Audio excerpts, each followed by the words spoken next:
Hello everyone. তো আমি যখন বাপের বাড়িতে ছিলাম মা সত্যনারায়ণ পূজা দিচ্ছিল, তো ভাবলাম তোমাদের সাথে একটু শেয়ার করি। তো মা এখন পুজো দিয়ে দিচ্ছে, তো তোমরা একটু কীর্তন শুনে নাও।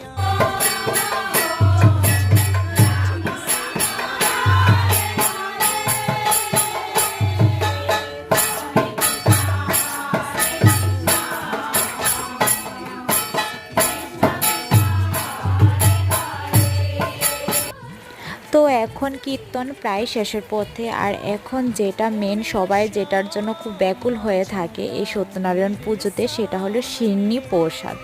তো আমার তো সিন্নি প্রসাদ খুবই ভালো লাগে। আমি বাপের বাড়িতে আসলে মা সত্যনারায়ণ পুজো দেয়, কারণ আমি শ্বশুরবাড়িতে খুব মিস করি এই সিন্নি প্রসাদটাকে।